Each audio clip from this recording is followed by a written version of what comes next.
porque igual la clase va a ir, y voy a abrir un documento que es lo que vamos a trabajar hoy día.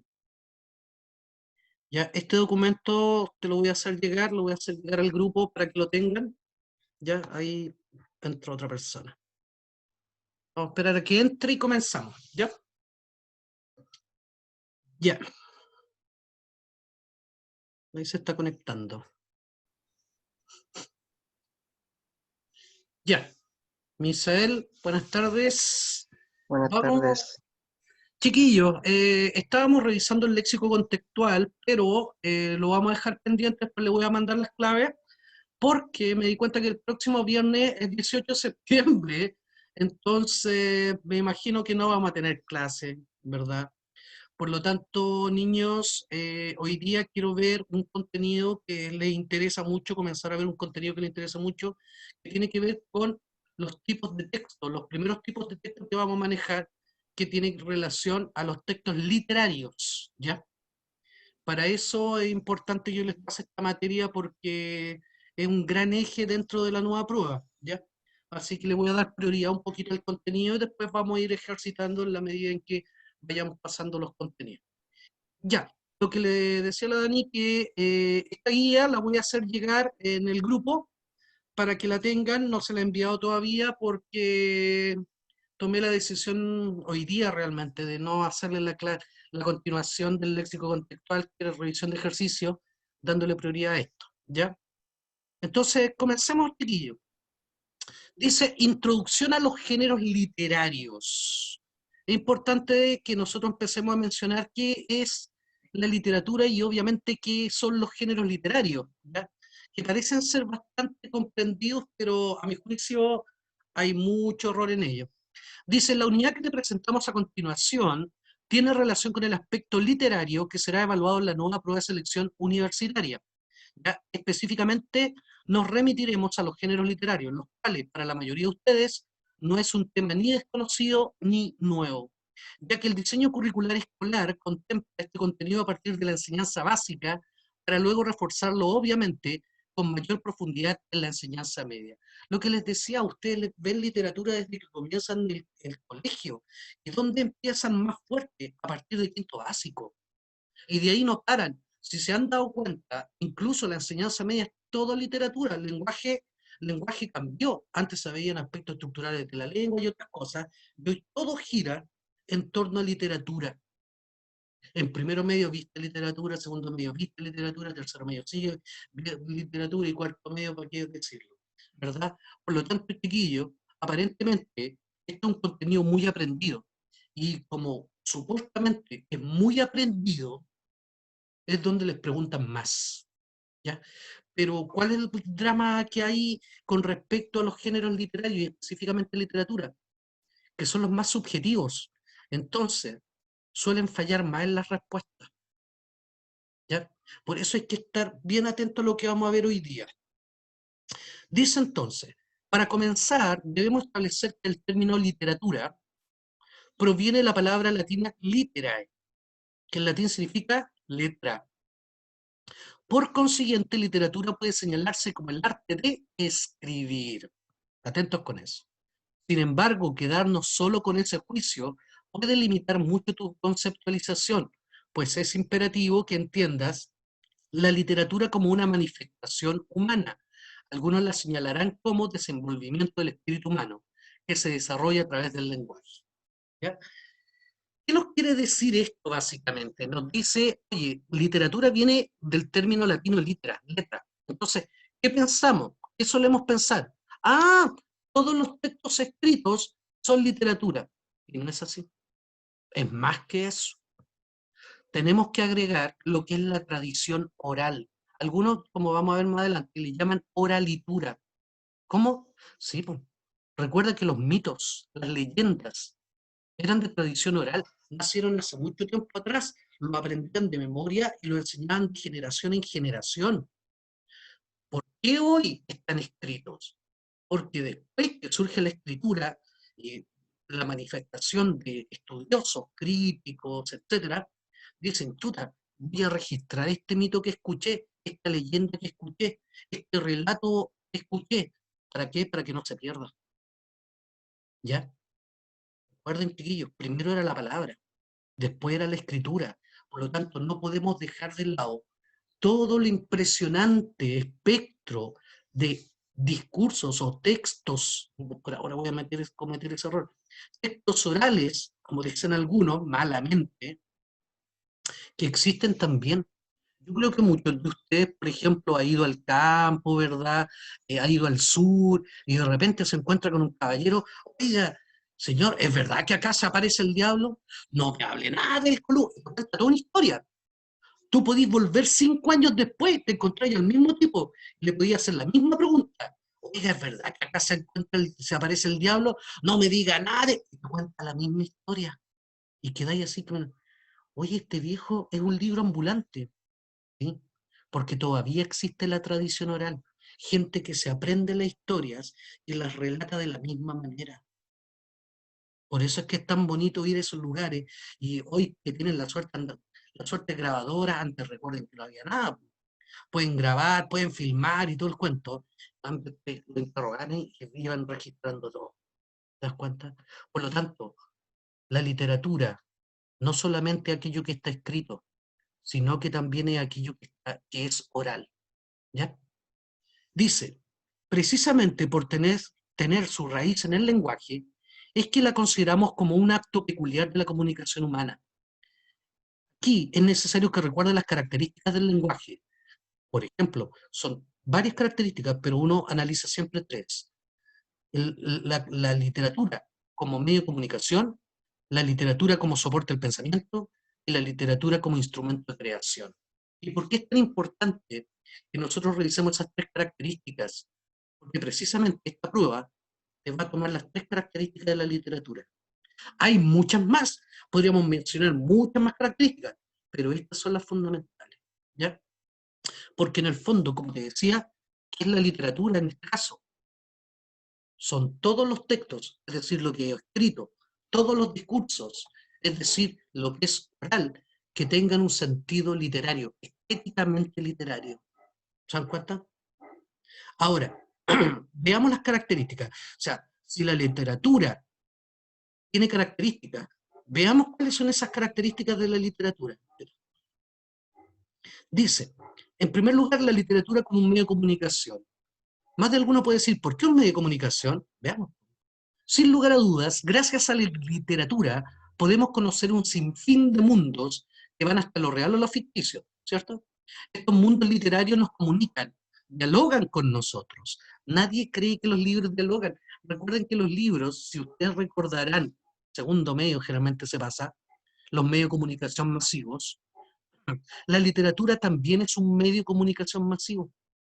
Es un medio, un instrumento. Un autor que puede estar vivo, puede estar muerto, puede ser actual, puede ser de hace 100 años, es el emisor, escribe a través de un medio, te deja un mensaje, en este caso el libro, y tú eres el receptor. Hay un diálogo. Por eso es que se habla que en la producción de un libro no solamente está el proceso de creación de la escritura, sino que también se le suma el proceso de la lectura, porque tú dialogas con ese libro. Es curioso, ¿ya? Dice, entonces, estos mundos literarios que nos entrega la literatura, ¿verdad? Nos comunican, dialogan con nosotros aspectos tan importantes como costumbres, ¿verdad? Pensamiento, identidades, sentimientos, necesidades, historia, etcétera, etcétera, etcétera. Por eso es que se habla que la literatura es una manifestación humana. Es la gran manifestación humana. ¿Mm? Por eso es que es tan importante leer.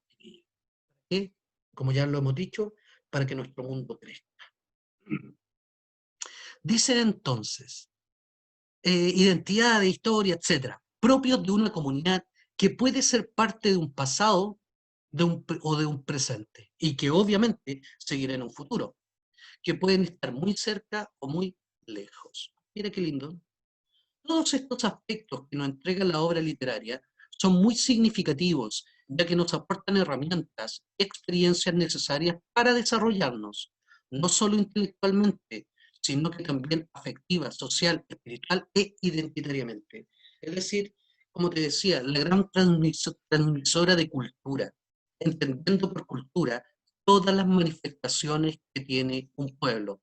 Y en este caso, como la literatura es de carácter universal, la cultura universal. ¿Te das cuenta? O sea, lamentablemente, los jóvenes hoy no les interesa mucho leer, porque son más visuales, muchos porque se aburren, muchos porque les duele la cabeza, muchos porque lo hace dormir, y que son todos malos hábitos. Pero si ustedes tienen pretensiones de educación superior, sí o sí tienen la obligación de leer, ¿ya? Por lo tanto, sí, la literatura es un medio de comunicación. Los libros son medios de comunicación masivos. Por lo tanto, sí se comunican con nosotros. Nos entregan mucha información, nos entregan valores, nos entregan intelectualidades, nos entregan espiritualidad, nos entregan todo. Por lo tanto, se comunican con nosotros. Pero la literatura también es soporte del pensamiento, es decir, apoya tu intelectualidad. Mira, se relaciona mucho con lo anterior, las características están íntimamente unidas por si acaso.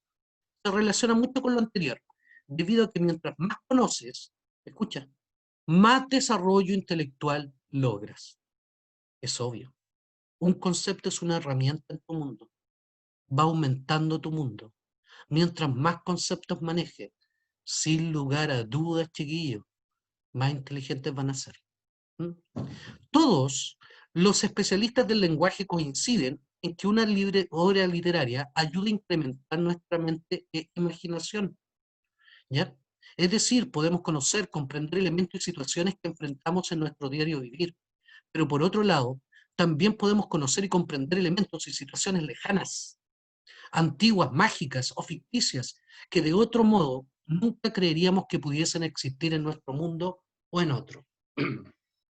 Hoy hay una gran herramienta, sin lugar a dudas, chicos, que es Internet, pero que es una fuente de información exquisita.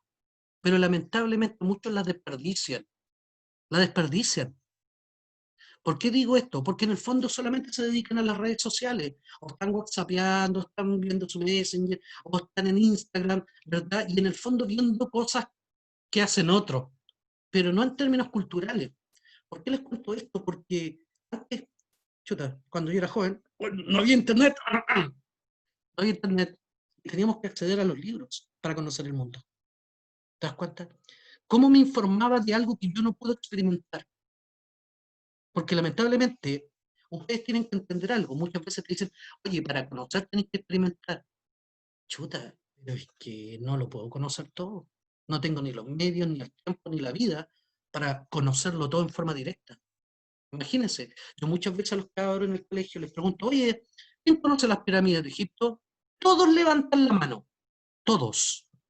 Y de repente les pregunto, ¿y cuándo fueron a Egipto? Todos bajan la mano. Y quedan así como, ¿qué? Y ahí les explico, es que ese es nuestro problema, tiene un pro y un contra, pero ese es nuestro problema, que creemos que conocemos las cosas porque las hemos experimentado, y no, muchas cosas es porque las hemos leído, es porque las hemos visto, o porque nos han contado sobre ello. Y me atrevo a decir que muchas cosas que tú sabes y crees conocer, nunca las experimentaste. No es malo no experimentar, pero ¿te das cuenta cuál es la diferencia? ¿Se dan cuenta, chiquillos? Por eso es que hay que asumir algo. Sí, es verdad. No puedo experimentar todo el mundo. Entonces, ¿cómo suplo eso? Leyendo, informándome. Y en el caso de ustedes, Internet, ¿por qué no? Pueden escuchar libros, si les aburre tanto leer audiolibros, perfectamente te puede ayudar. Pueden ver versiones en película. Es más, pueden viajar por Internet. La otra vez me metí, a mí me encanta una ciudad que se llama Petra, y encontré un programa que te simula un viaje por Petra, por todos los lados, y tú vas moviendo los cursores y vas escudriñando todos los lados, y es impresionante, es viajar. Y obviamente es mi instancia para poder conocer Petra, porque una, no tengo las lucas para pagarme el pasaje y la estadía, dos, no tengo el tiempo. ¿Se dan cuenta? Algún día uno puede ir, eso espero, pero mientras no pueda, bienvenido el Internet, ¿o no? Por lo tanto, chiquillos, nuevamente decirles, ¿cómo vas a conocer el mundo si no lees? Por favor, ponte a leer entonces. te desarrolla tu mente, te hace más inteligente, sin lugar a dudas. ¿Ya? Y no solamente te entrega un mundo real, no solamente puedes conocer y aprender un mundo real, puedes desarrollar también la imaginación, porque también te pueden entregar mundos ficticios, ¿verdad? Y eso nos hace recrear cosas. ¿M? Fíjense la próxima característica, que también está íntimamente ligada con las anteriores.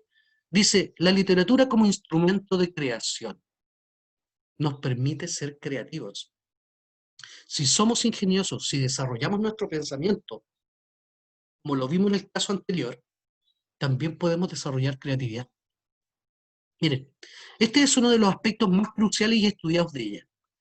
Al definir la literatura como un arte, al igual que se hace con la música, la pintura, la escultura, la danza, el cine, etcétera, le damos un carácter de creativa, de creación, ¿cierto? Puesto que se nos entrega toda una visión de mundo nueva y creativa. Es decir, una obra literaria puede asumir elementos propios de nuestra realidad, utilizar elementos, situaciones, historias, espacios comunes y conocidos, pero nos lo entregará de una nueva manera, que la diferenciarán de la realidad cotidiana. Así, la obra experimentará una suerte de alquimia, de cambio mágico, ¿verdad? No solo en su forma, sino que también en su fondo. Oye, qué importante es leer para lograr desarrollarse creativamente. A mí me da pena de repente cuando una vez me tocaba hacer clase como una en básica, así como en octavo básico, y de repente tú les pasas obras como, por ejemplo, de Julio Verne. Me imagino que conocen a Julio Verne, el que escribió 20.000 leguas de viaje submarino, la historia del capitán Nemo, no el pescadito por si acaso, el capitán Nemo con un submarino Nautilus y que navega al fondo del mar y pasa aventuras. 20.000 leguas, esa era 20.000 leguas de viaje submarino. La vuelta al mundo en 80 días. Incluso hay una película relativamente más moderna, de un viaje en globo alrededor del mundo en los años que no se podía lograr esa vuelta al mundo. Viaje al centro de la Tierra, también en película. Mira, donde se buscan civilizaciones y muchos desarrollaron la teoría de la Tierra hueca, ¿verdad? De aquí, de la Tierra a la Luna, un viaje espacial. Y estoy hablando de un autor que escribía en tiempos de vaqueros, cuando los vaqueros se agarraban a balazos, los indios tiraban flechas a las carrozas y todo ese tiempo. Ahí escribe Julio Verne. ¿Y sabéis qué? Cuando escribe 20.000 leguas de viaje submarino no existían los submarinos. Cuando escribe La Vuelta al Mundo en 80 días, no están los aviones, ni se viajaba en globo. Los globos eran como grandes torres para poder vigilar a los enemigos.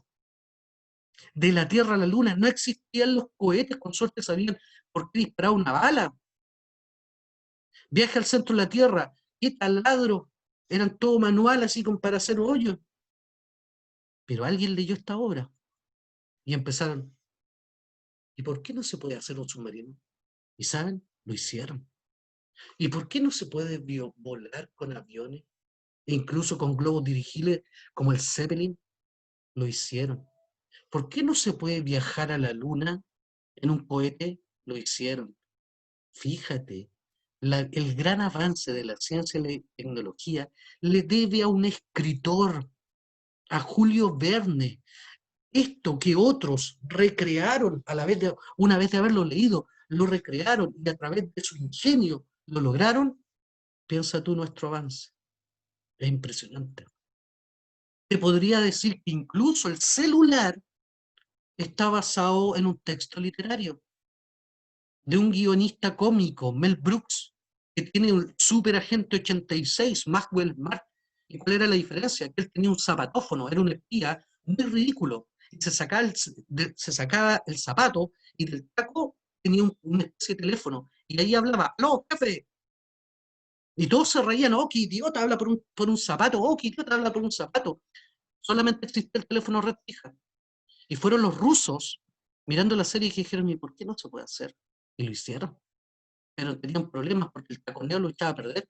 Si pisaban agua, peor. Y tenía que tener una batería enorme. Pero fueron después los japoneses que dijeron, ¿y por qué tiene que estar en el zapato? ¿Por qué no puede estar en un bolsillo? Y redujeron la batería.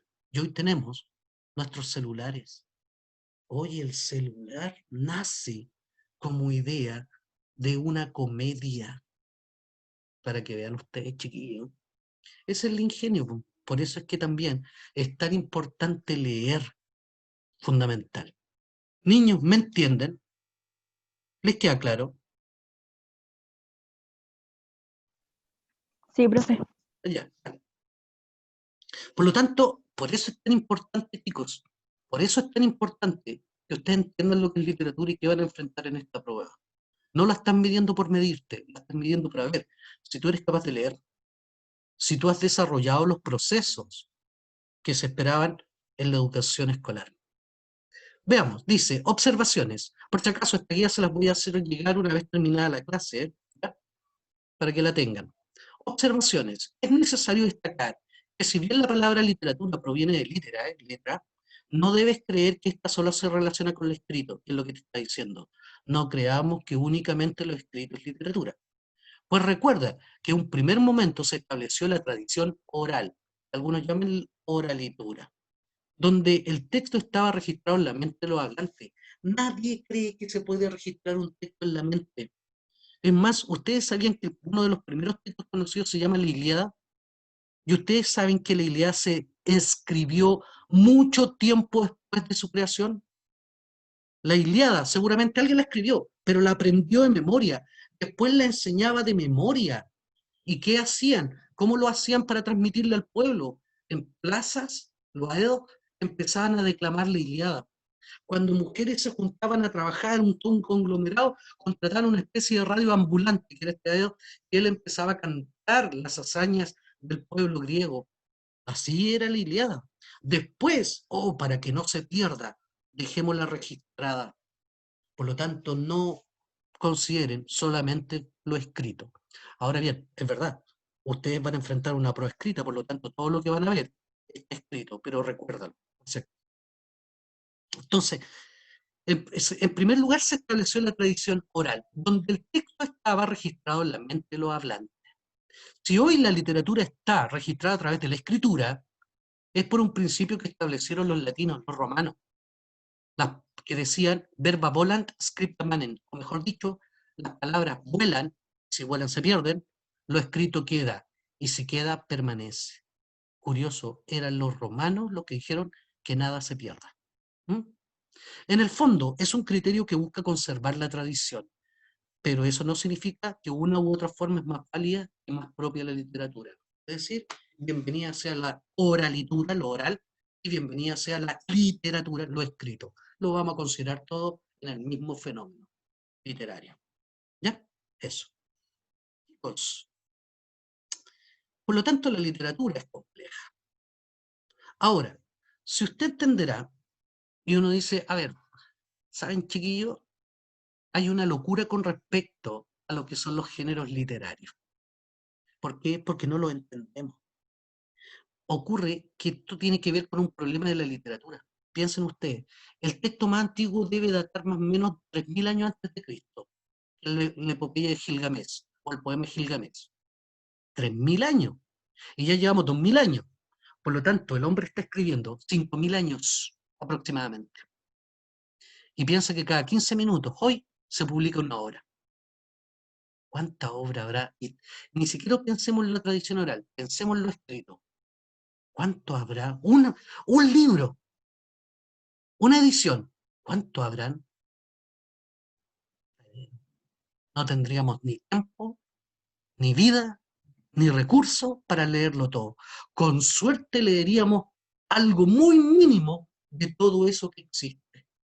No existe persona que lo logre. Por eso es que muchas veces cuando dicen, oh, yo sé todo de literatura, no creáis. La literatura recién está estudiándose. Y te lo digo porque yo fui profesor en la USACH de literatura, soy doctorando en literatura, y lo único que sé es que todo se está haciendo nuevo, créeme. ¿Ya? Entonces uno dice, ya, chuta, entonces, tantos que nadie los puede abarcar, no. ¿Y cómo se logra estudiar entonces?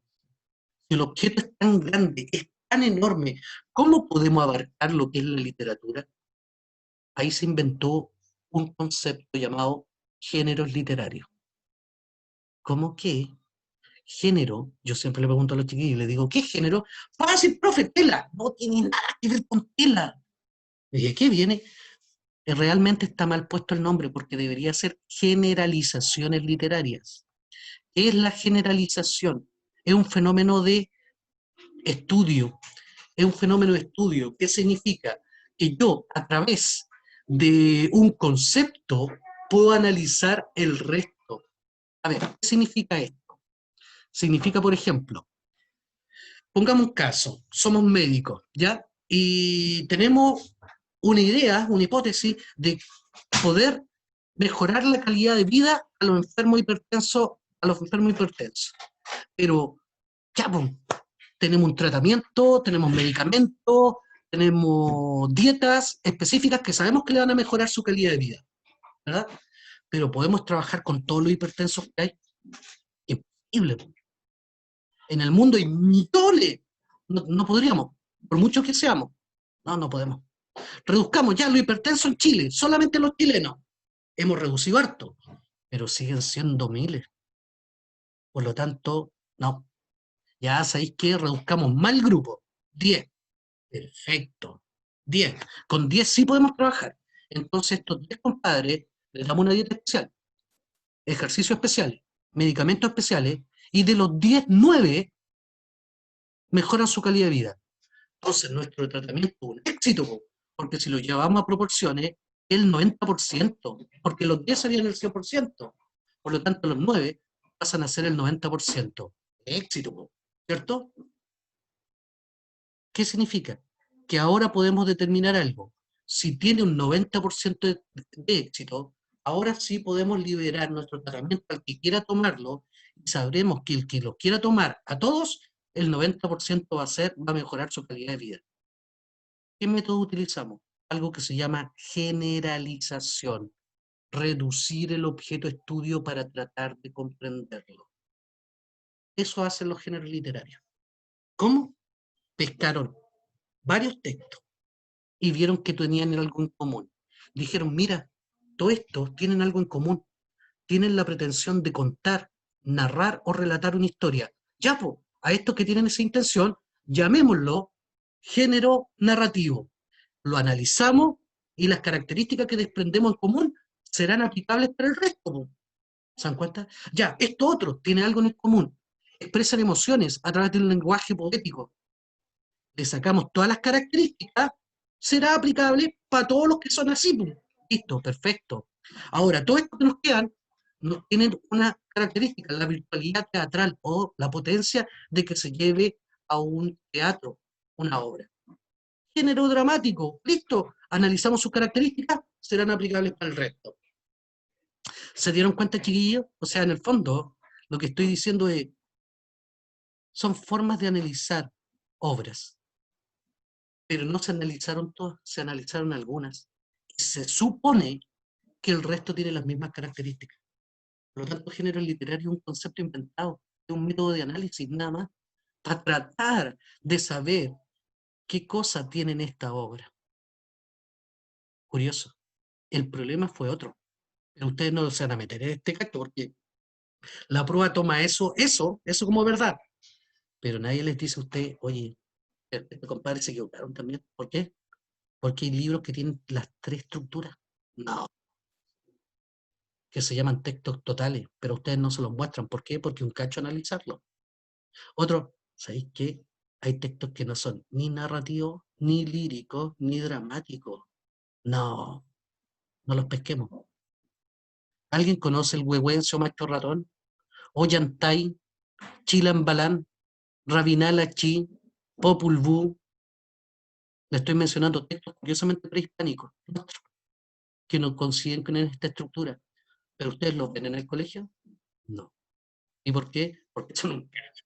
¿Ya? Por lo tanto, vale la explicación. Los géneros son solo un concepto de análisis que agrupa de acuerdo a la intención general que tienen los textos. ¿Ya? Fíjense entonces lo que dice. Dice, para comenzar, revisaremos el concepto de género literario, término que se aplica para designar el criterio utilizado con el fin de clasificar de agrupar los diversos textos literarios que comparten semejanzas en su construcción, temática y en su modalidad de escritura. Y yo diría, por su intención. ¿Qué es clasificar? Separar por clase. Los flacos para acá, los gordos para acá. Los morenos para acá, los rubios para acá. Los altos para acá, los bajos para acá. ¿Te das cuenta? Clasificaron. Eso hicieron. Ah, mira, esto tienen la intención de contar, narrar o relatar, narrativo. Estos tienen la intención de expresar sentimientos a través del lenguaje lírico, lírica. Estos tienen la intención de la virtualidad teatral, drama. Los separaron. Y de acuerdo a esos que tenían intenciones, ¿qué tienen en común? Listo, ahí están los géneros literarios. ¿Se dan cuenta? Eso es. Dice la primera clasificación, que ya no le interesa a usted, pero por si acaso, sí. La primera clasificación de género literario fue empleada por Aristóteles, que lo divide en épica, lírica y teatro. Sin embargo, la épica, al incluir la novela, amplía su significado a narrativa, es decir, nacen hace mucho tiempo atrás como concepto. No obstante, Aristóteles no incorporó en su clasificación al ensayo. Ojo, ya lo vamos a ver, porque el ensayo no lo trabajamos como literario. Está bien que no se trabaje como literario. Era un error haberlo puesto ahí alguna vez. En el cual se desarrollan y argumentan ideas donde se establece un contacto directo entre autor y lector, y que sí será considerado como género literario en la teoría del discurso. Pero bueno, eso es hablar. Después, cuando ustedes vean la guía, van a ver un cuadrito en donde están las cosas más específicas, pero yo lo voy a obviar porque ustedes lo pueden ver en su casita tranquilo después cuando les mande la guía. Ya.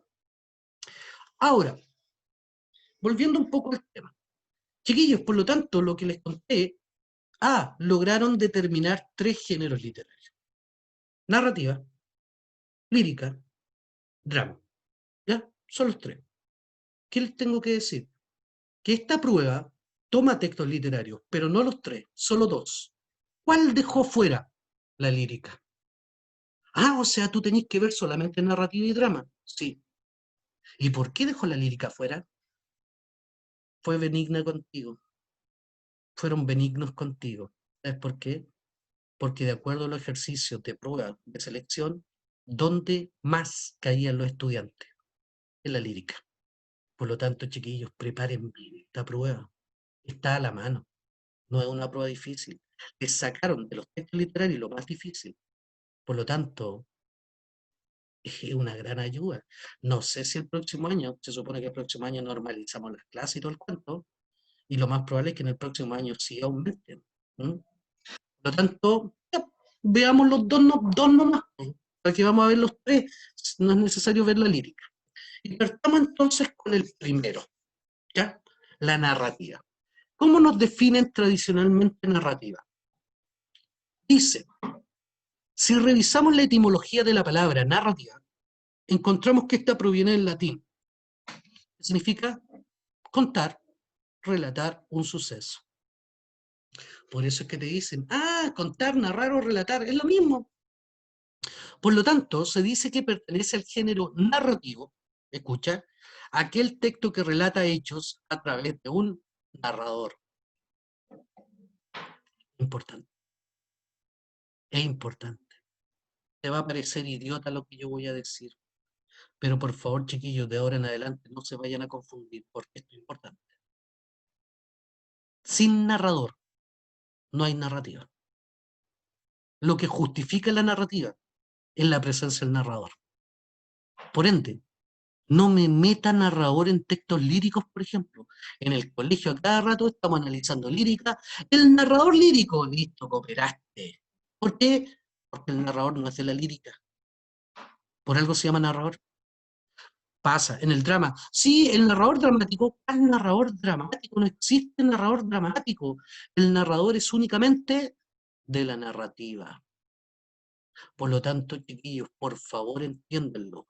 No me hable de narrador en drama. No me hable de narrador en lírica. El narrador únicamente está en la narrativa y es la estructura más importante de la narrativa. Por algo se llama narrador. ¿Ya? Por favor. Entonces dice, en estos hechos participan una cierta cantidad de personajes en un ambiente y tiempo determinados por el autor y que corresponden a un mundo narrado, generalmente en la función representativa, eso no es necesario, del lenguaje que predomina en este género. Entonces, sintetizando, ¿qué es la narrativa? Son todos aquellos textos o discursos, ¿verdad?, que tienen la intención de narrar, contar o relatar una historia real o ficticia. ¿Cuándo vamos a decir que es real? Cuando realmente ha sido tomado prestado de la realidad. Si yo quiero hacer una historia sobre el combate naval de Iquique, la puedo hacer. Y me van a decir que es una historia real. ¿Por qué? Porque el combate naval de Iquique existió, pero yo lo voy a hacer a mi pinta. Es como las típicas adaptaciones del cine, ¿se han dado cuenta? Basada en historia real. Y todas la asumimos como real. Ah, esto fue verdad. Pero ocurre que dice basada. No tiene por qué ser 100% real. Es más, la literatura no es 100% real, o lo ficcionaliza. Pero bueno, entonces para no complicarnos cuando nos vamos a decir, ah, mira, es una historia real o ficticia. Real porque ha sido tomada prestada de la realidad. Como la has ya trabajado, eso es problema del autor. Ficticia cuando ya esa historia salió absolutamente de la cabeza del autor. ¿Ya? Perfecto. ¿Verdad? Entonces, narrar, contar o relatar una historia real o ficticia a través de un emisor o voz ficticia llamada narrador. Cuidado, el emisor siempre es el narrador, el autor es la fuente. Muchas veces confunden emisor con autor y no tiene nada que ver. La fuente, ¿dónde surge? Es un autor carne y hueso. Si escribe novelas, novelista. Si escribe cuentos, cuentista. Si escribe poemas, poeta. Si escribe obras dramáticas, dramaturgo. ¿Ya? Pero es la persona real. Y cada uno de ellos crea sus distintos emisores. En el caso de la narrativa, un emisor puede identificarse como no identificarse. Yo de repente se me ocurre escribir un cuento infantil. Ya, un cuento infantil. Y quiero que la historia, yo no la voy a contar porque yo soy muy fome para los cabros chicos, por lo tanto la va a contar el perrito Cachupín. Yo voy a poner, hola, soy el perrito Cachupín y te vengo a contar mi historia. El narrador, el perrito Cachupín. Yo seré muy animal para muchas cosas, pero no soy un perro. ¿Se dan cuenta? Por lo tanto, cuidado. El narrador es el emisor. ¿Y qué es un emisor? Una voz falsa, ficticia, inventada por un autor para dar marcha al relato. ¿Ya? Eso es importante que igual lo vamos a ir reforzando. ¿Mm? Veamos. Chicos, ¿alguna pregunta que me quieran hacer? ¿Les queda claro? ¿No? Nos quedan 2 minutos y medio. Recuerden que cuando se nos corte, esperen un minuto y reingresan. ¿Ya?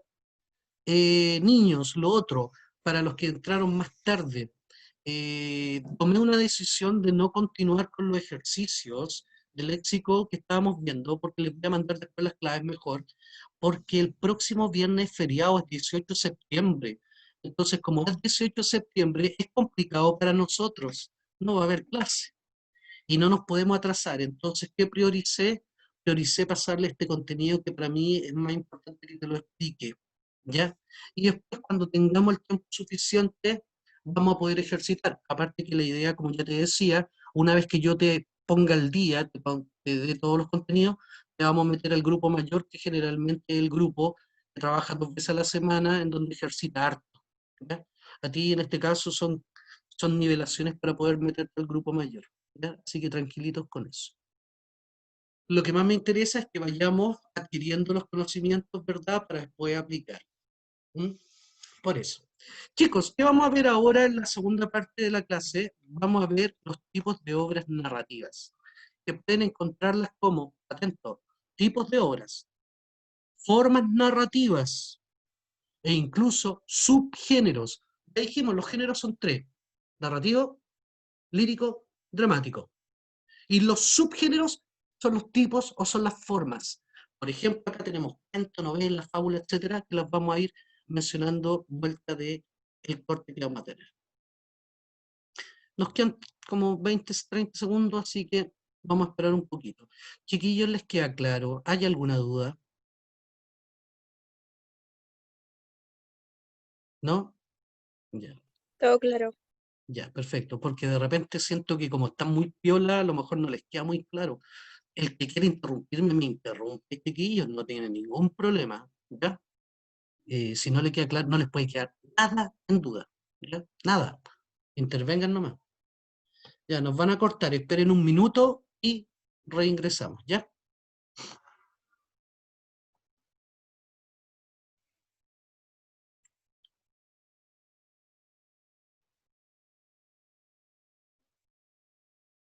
Uy, el minuto